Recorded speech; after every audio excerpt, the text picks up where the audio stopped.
here in the United States who could be put to work. Even in that context, I think the mercantilist logic is wrong. But in an economy like we have, where we have around 4% unemployment, unemployment's not going to be able to go much lower. And so it's not an issue of, Americans are looking for work but can't find it. Why are we relying on workers in other countries? Instead, pretty much everybody who wants a job in America has a job, and those jobs are higher paying than.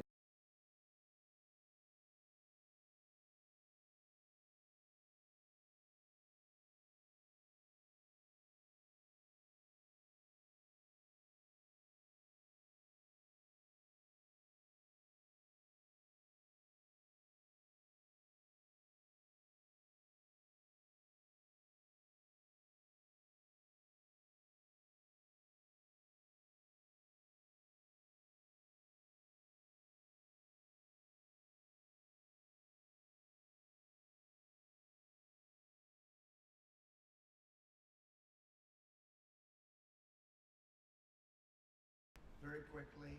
So what are your thoughts on that? Is this going to be a giant revenue raiser to change the debt position of the United States, to create givebacks to American taxpayers that are funded by these tariffs?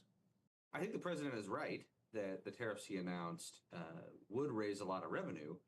Tariffs are taxes on imported goods, and the revenue that these tariffs would raise would be raised in a regressive manner. So these import taxes would hit working class households harder than higher income households. And so for a president who is so focused on the working class, it's a pretty odd way to raise revenue. But he's right that it would raise revenue, and he's right that we have a problem with our structural deficit, and raising revenue would help to address that problem. Now, the president's also going to try to cut taxes in 2025. Those tax cuts are going to disproportionately go to households in the top half of the income distribution.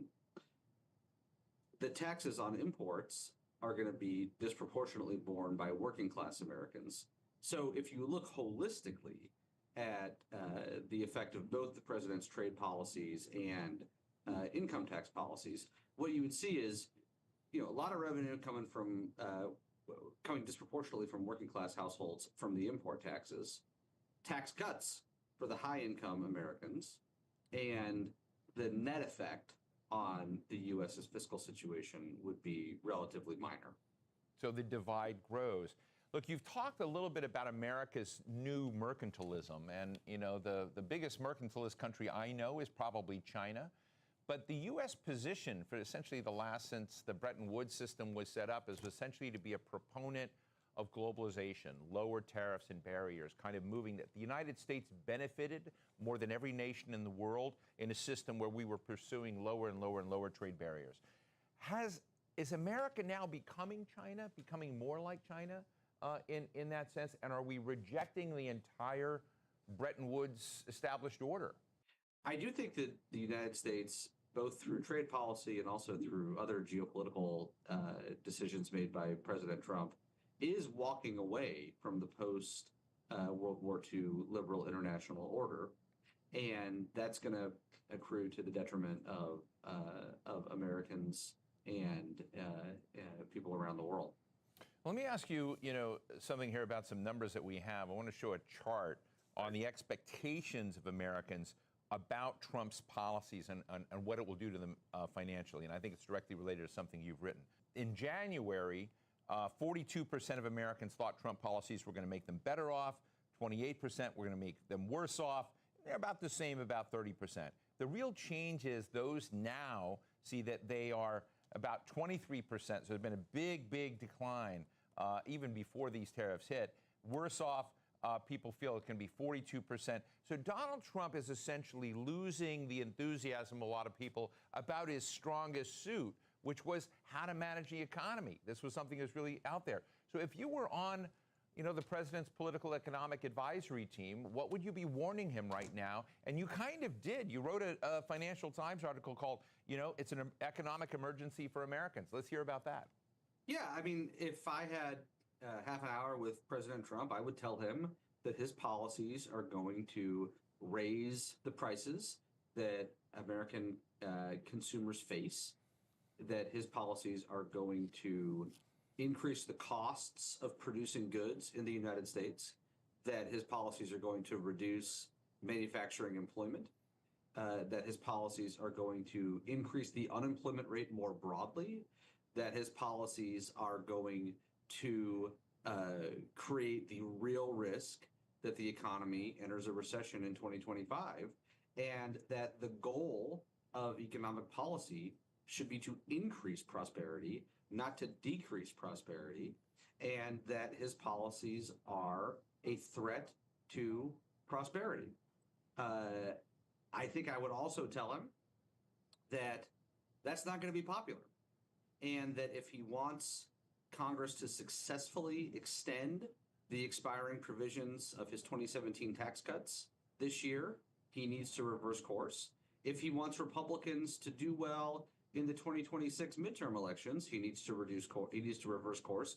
And if he wants a Republican to win in 2028, he needs to reverse course.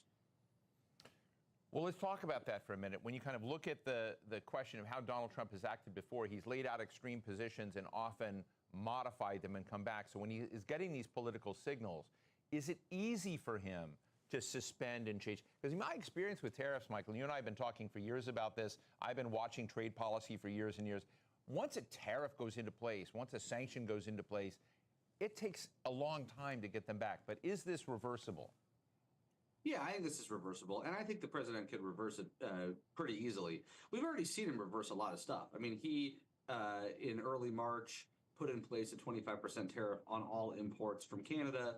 Then the next day, he exempted automobiles and the auto sector. The day after that, he exempted goods covered under the USMCA free trade agreement between the U.S., Canada, and Mexico.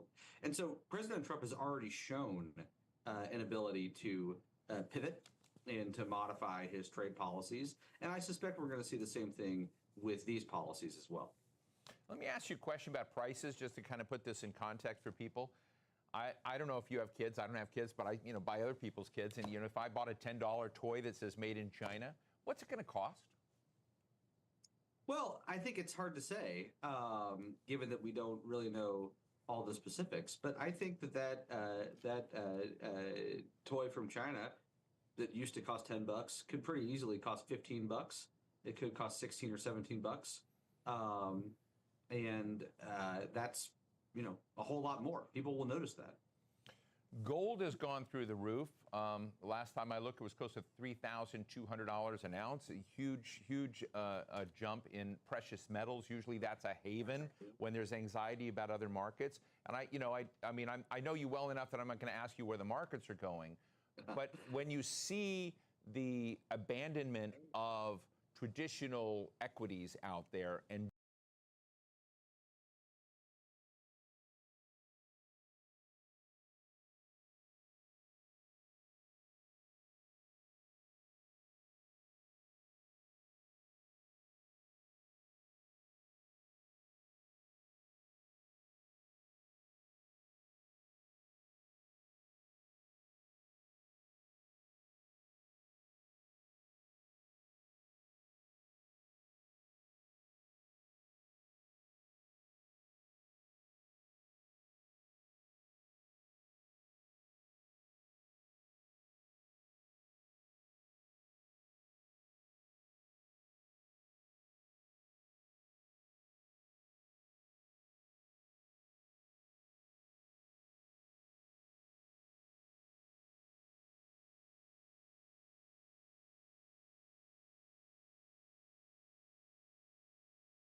to me remarkable that if that was his concern about negative sentiment, that he would then unleash all of these sanctions, which I think is also unleashing a lot of negative sentiment. Yeah, I mean, I think it's important to keep in mind that President Trump genuinely believes that the tariffs that he announced will be good for the United States. Now, he's wrong about that, but I think it is a genuine belief. And so he's not intentionally trying to immiserate the nation. He thinks this is going to be good for the nation. And I think he has shown a responsiveness to public opinion. The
que te chamei não, mas tá bom. So we think that he heard you call his name that time?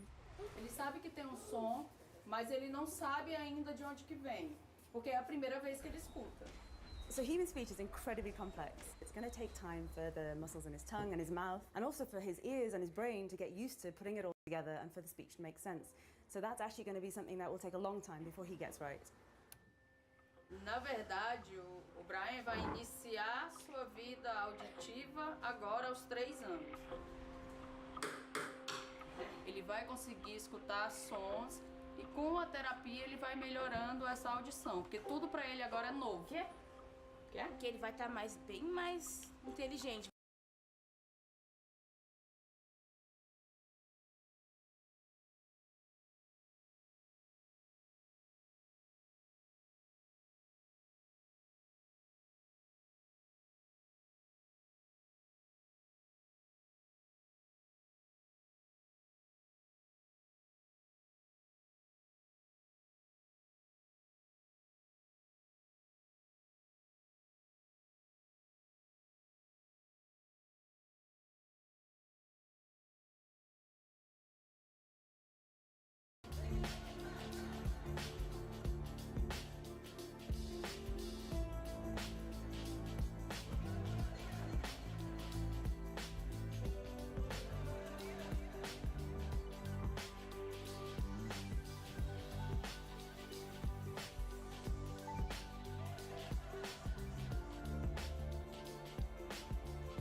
Donald Trump presses pause on most of his tariffs, but ramps up the trade war with China, slapping Beijing with 125% levies.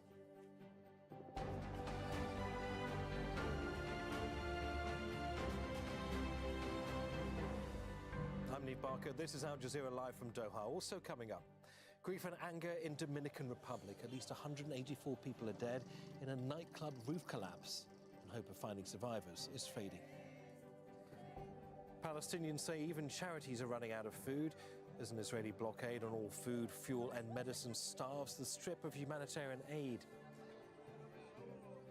And Sudan accuses the United Arab Emirates of complicity in genocide, taking the case to The Hague, where a hearing starts in the coming hours.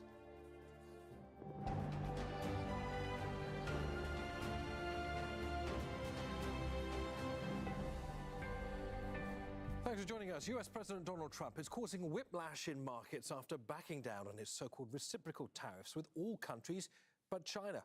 He's announced a 90-day pause on the increased rates worldwide, but will still impose a universal 10% levy. Tariffs on Chinese goods, though, have skyrocketed to 125%.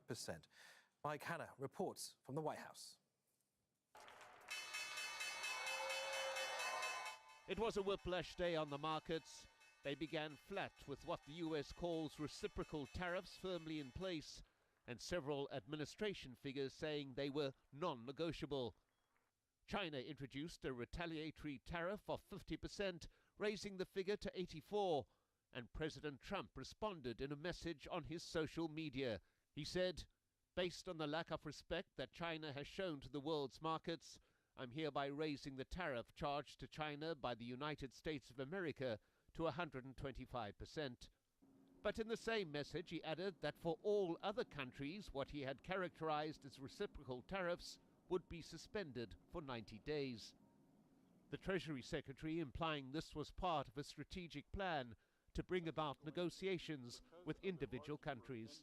We've had more than 75 countries contact us, and I imagine after today there will be more. So it is just a processing problem. Each one of these solutions is going to be bespoke. It is going to take some time, and President Trump wants to be personally involved.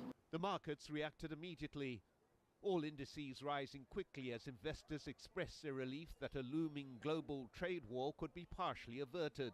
But the apparent market recovery cannot conceal the fact that the trade war with China has escalated considerably, and this will have its own global ramifications.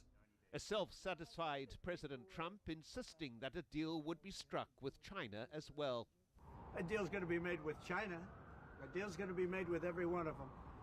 And they'll be fair deals. I just want fair. They will be fair deals for everybody. But they weren't fair to the United States. They were sucking us dry. The administration continues to celebrate what it regards as a victory. Many of its trading partners lick their wounds and wonder what is coming next. Mike Hanna, Al Jazeera at the White House. Well, stock markets across Asia have roared back to life after Trump's pause on tariffs. Japan's Nikkei was up 8% at the close of Thursday's session. South Korea and Hong Kong markets were also sharply up. That's after steep losses earlier last week and earlier this week. Over to Jessica Washington, who joins us from the South Korean capital, Seoul. So, Jessica, the Asian markets are suggesting a surge following the announcement of this 90-day pause on tariffs. What are you noticing there?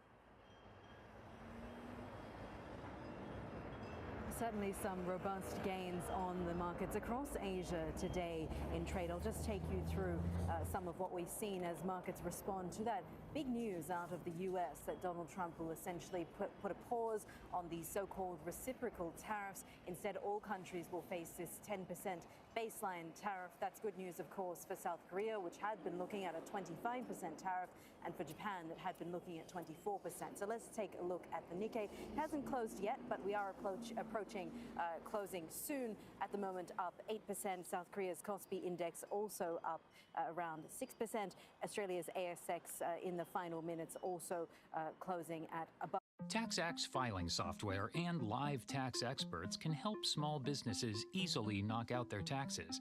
Actually, our experts can help you find deductions and credits for any sized business. Itty-bitty businesses, medium-sized, really big, mid-sized, small businesses, companies with 0 employees, and mom-and-pop conglomerates. Yep, our tax experts can help all of them. TaxAct. Let's get them over with.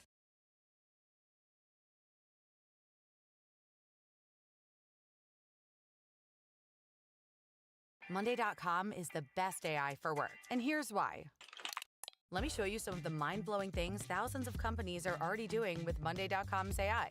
If you're in marketing, sending bulk emails used to take hours. Now, AI summarizes, translates, personalizes, and sends them out in seconds. Sales teams, AI finds high-value deals and handles all the manual work after calls, so teams have more time to actually close deals. Recruiting, AI sifts through hundreds of CVs, pulling the best candidates instantly, making your hiring process 10 times more efficient. That's why people love using it. Monday.com, the best AI for work.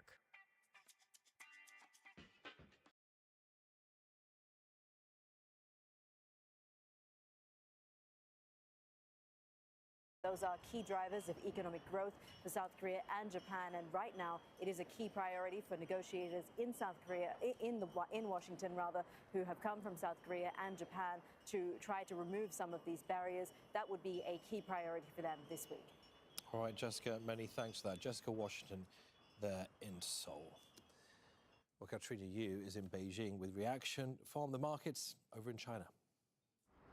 China's additional tariff on US goods has just come into effect. That's 84%, and that is likely to affect the American sectors of aviation, farming supplies, and agricultural products, as well as semiconductors. Now, China announced this hike on Wednesday evening before Trump increased tariffs on China to 125%. So we're waiting on a response from China's foreign ministry as to that latest hike. It could be that we receive new countermeasures from Beijing to Washington before the day is through. Now, Trump has said that he wants to do a deal with Xi Jinping, that is coming. We have so far not received any indication from the Chinese government that a deal is imminent. I think it's quite difficult at the moment because you've got two very strong leaders, Donald Trump, Xi Jinping. Neither of them want to be perceived as weak, certainly to their domestic audience. And so we're finding ourselves in this very high-stakes game of chicken between these two leaders. Also, there's a bit of a clash of systems. Donald Trump wants to be able to pick up the phone and speak to President Xi Jinping, leader to leader.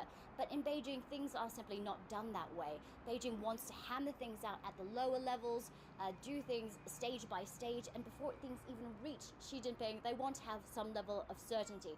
So that's obviously going to be an obstacle to doing a deal anytime soon.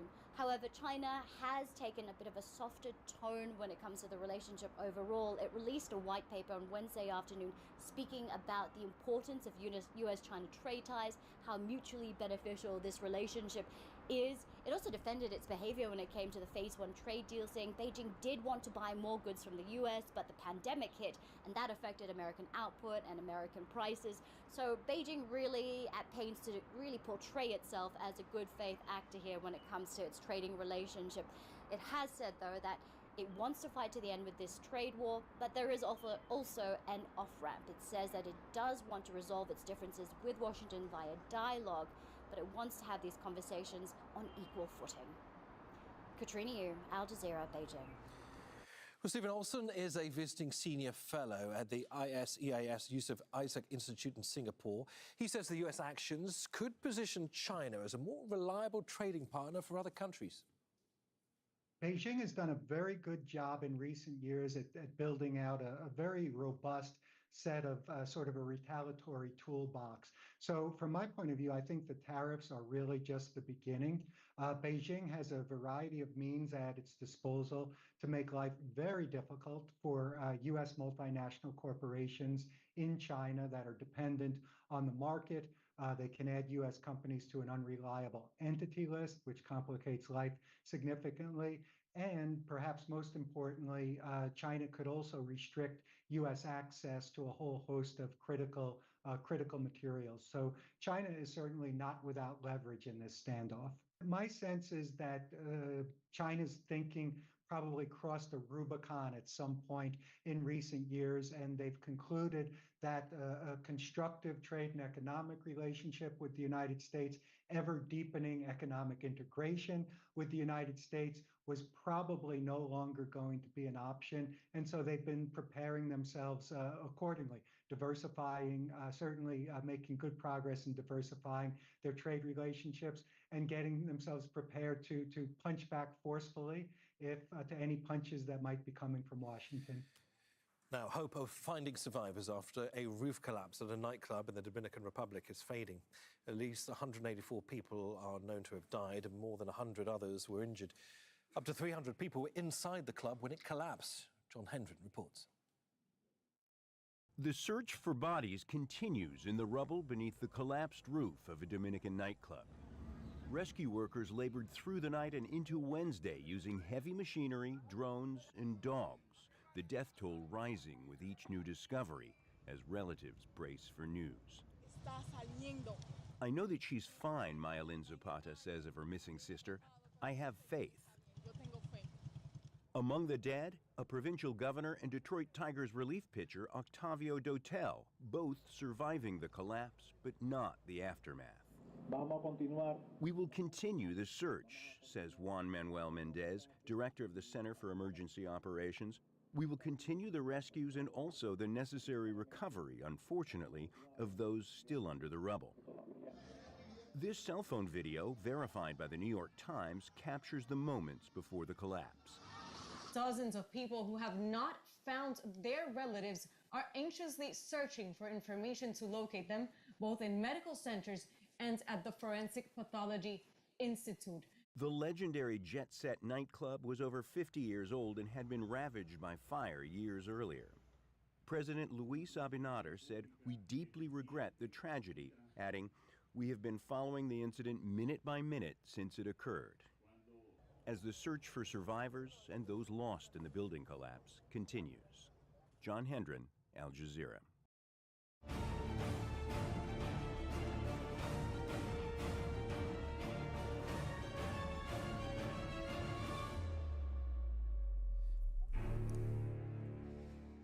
The World Food Programme says it has less than a week's worth of aid left in its kitchens in Gaza. Israel has cut off supplies entering the Strip for more than a month. Markets have largely emptied and the population is heavily reliant on aid organisations. The UN says supplies that built up during the ceasefire are exhausted. Palestinians are appealing to the international community to get basic necessities into the Strip. The situation is very bad. To get an aid coupon, you need to walk several kilometers. Everything is closed. You have to get us out of here. We're humans, we're not sheep living here. We're humans like everyone else in the world.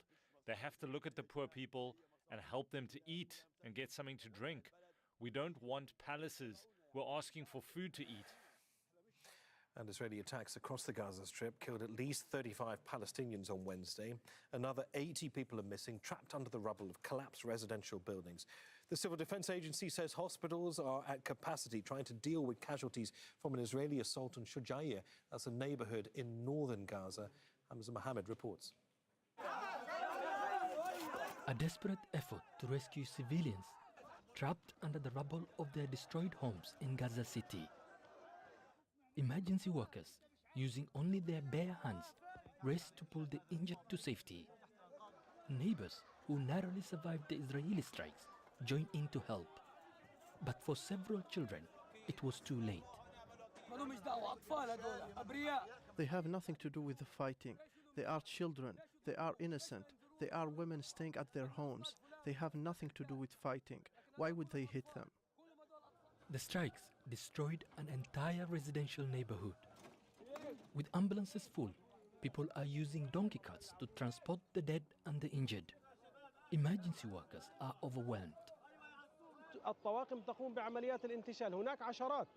Our teams are doing their best to recover more bodies. Dozens of people are still trapped under the rubble. We can't reach them because we lack the necessary tools. They were destroyed by the Israeli forces.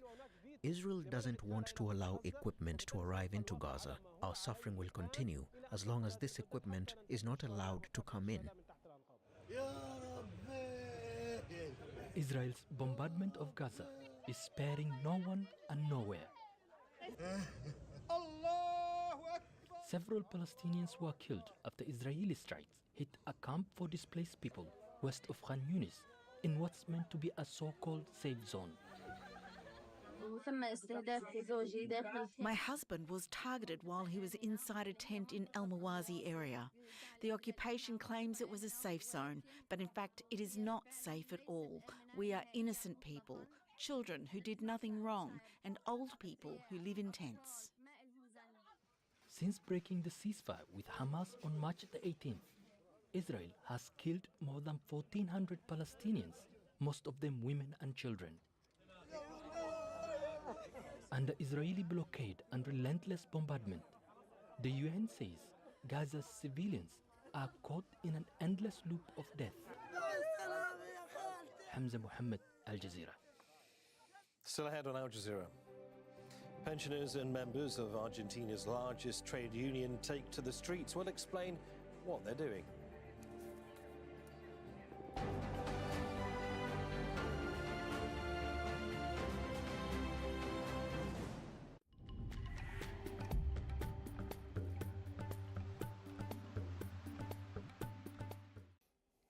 Now, whilst Arabia is getting hotter, it's cooling down substantially now in northern Greece and the Levant. Now, there was on Tuesday a sandstorm and 10 degrees above average in Cairo. That's gone now. You can see Thursday's forecast takes you down to the teens rather than the middle 30s. So it's a big shock to the system. And the air's coming out of Eastern Europe. It briefly made it pretty cold in most of Turkey. Now, on Thursday, we're up to 13 in Istanbul. On Thursday night, it gets colder again. It starts to snow. That's significant snow, which will probably affect Ankara. These are nighttime temperatures. It's a little bit cooler in Amman as well, because that cold air, of course, has swept across all.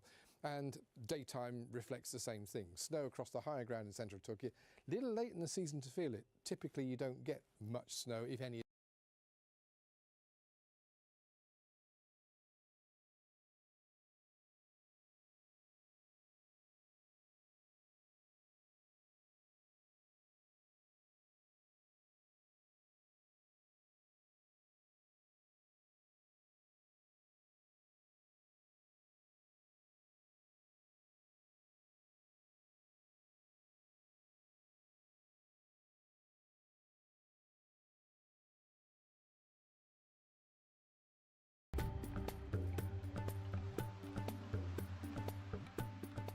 hard-hitting interviews. Did your military abuse Boko Haram survivors? Not at all. It's not in our character. We don't do such. Facing realities. How do you reconcile your needs from a security perspective with human rights values? And everybody who wants to come to Poland can do that, but we expect that person to accept our rules. Thought-provoking answers. North Korea, where does it stand now? Korea is the mirror of what we need to avoid in the case of Iran.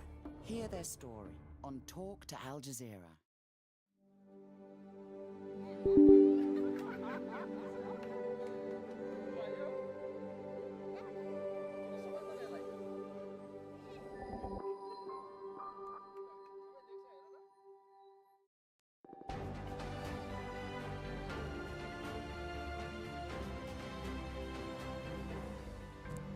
You're with Al Jazeera. Here's a reminder of our top stories this hour. UN agencies are warning of dwindling supplies in Gaza. Israel has been blocking aid and fuel from entering the Strip for more than a month. The World Food Programme says it has less than a week's worth of goods left in its kitchens. Stock markets across Asia have roared back to life after US President Donald Trump paused most of his increased tariffs. Japan's Nikkei is up around 8% on Thursday. China's retaliatory 84% tariffs on US goods have come into effect on Thursday. In response, President Trump imposed 125% levies on Chinese imports. The Trump administration has maintained tariffs for vehicles coming from outside the United States. Foreign-made cars are still subject to a 25% import duty. Further fees are expected for automobile parts, many of which are made in Canada and Mexico. And Americans are already feeling the effect of the tariffs in their everyday lives. Al Jazeera's Heidi Jo Castro reports from an auto repair shop in Alexandria, just outside the capital, Washington, D.C. The financial news headlines are dire, but work still has to be done at Auto Century Repair Shop in Alexandria, Virginia. The small business has been bracing for the increased costs of auto parts, Knock a flashlight. most of which come from overseas. It's been a jump, and it's not only just a jump in price, it's been difficult to get. You know, a lot of the parts are not excessive as they were before. It won't go in reverse when it warms up. Owner Sammy Kassar says auto parts are already 30% more expensive than they were before Trump took office. Many are made in China, and now they'll be subject to a 125% tariff. Honestly, if you ask me personally about tariffs, I don't think they should exist. Hopefully they can come to the table, they can agree upon everything and just remove it. So we replace the caliper. Herb Lansdowne agrees.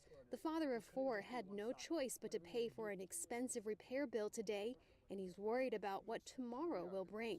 It's not a good feeling because, like, the cost of living goes up, but, you know, minimum wage doesn't go up. And now with the tariffs, it's kind of scaring people. The entire American car industry is reeling from these tariffs.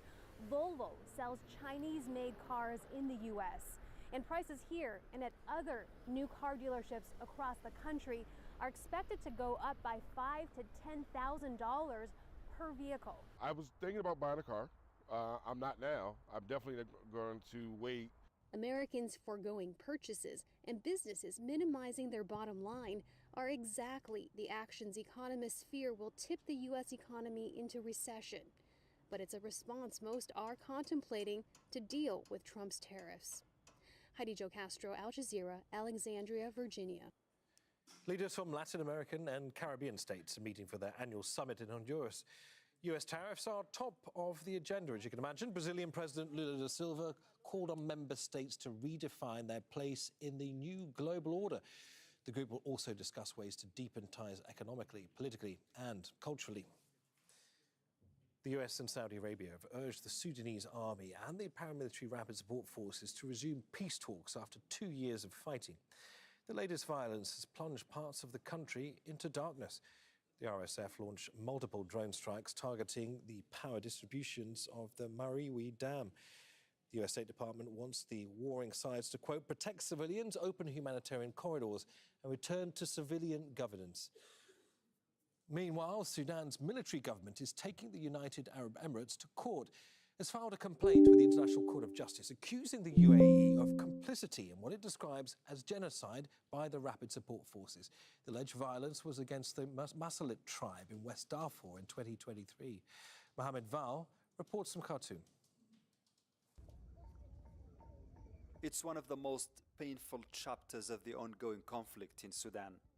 Some now call it the Masalit genocide. It began when fighting broke out in Khartoum on April 15 between the Sudanese army and the paramilitary Rapid Support Forces, or RSF.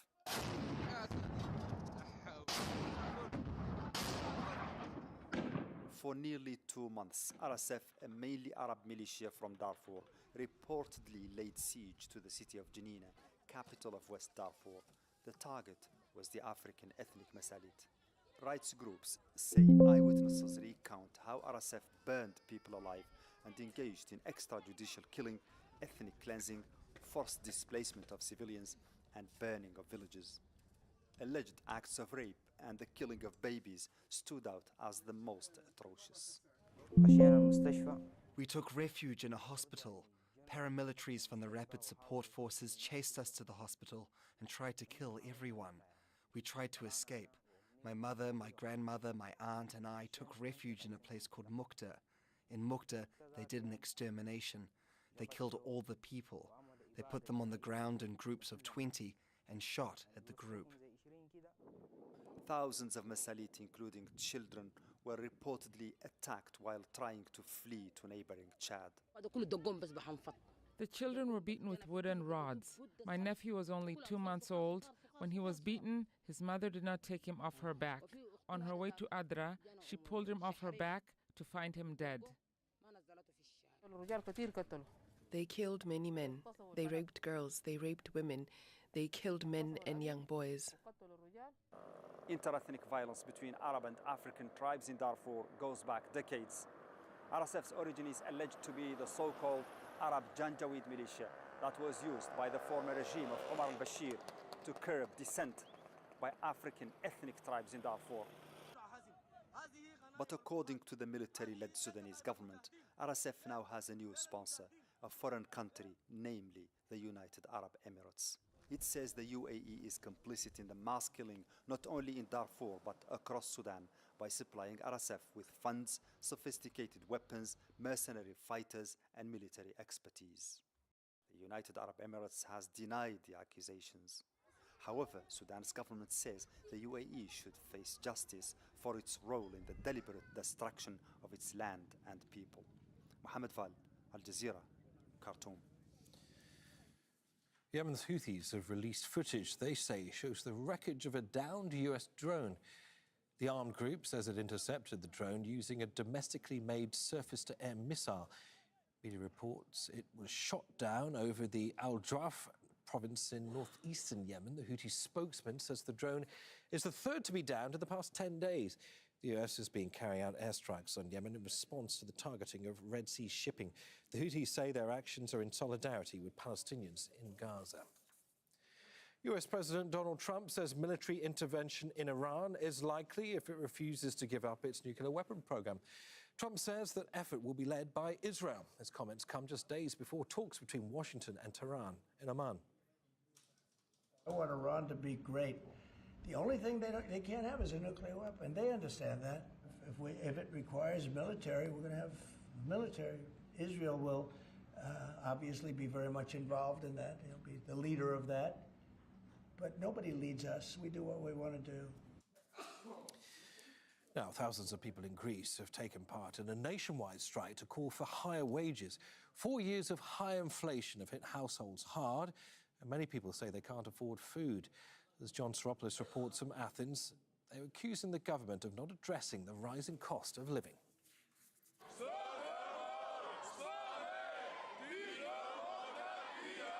As they take their first steps in the labour market, young Greeks are worried.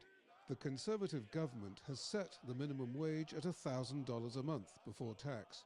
That's up from $700 when the New Democracy Party came to power more than 5 years ago. People here say high inflation has wiped out the gains. We want working conditions to improve now, collective bargaining leading to real pay rises with bonuses. Every year the government offers us a pittance. This month, for instance, we got a pay rise of 60 cents an hour. That's peanuts compared to the rising cost of living. Christos is one of 60% of workers who say their salary is not enough to cover monthly expenses. Greece crawled its way out of the global financial crisis 15 years ago, partly thanks to steep drops in salaries. Collective wage bargaining between employers and unions was abolished, and that helped make the economy more competitive.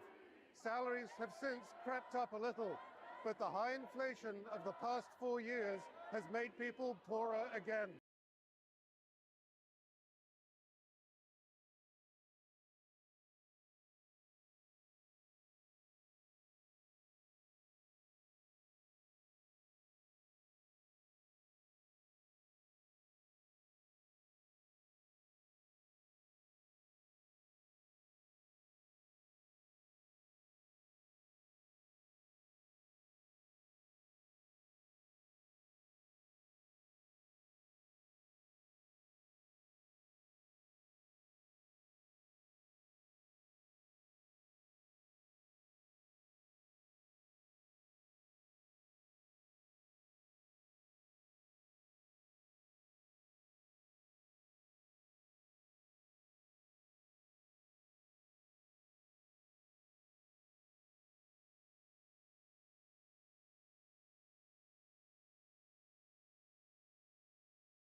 you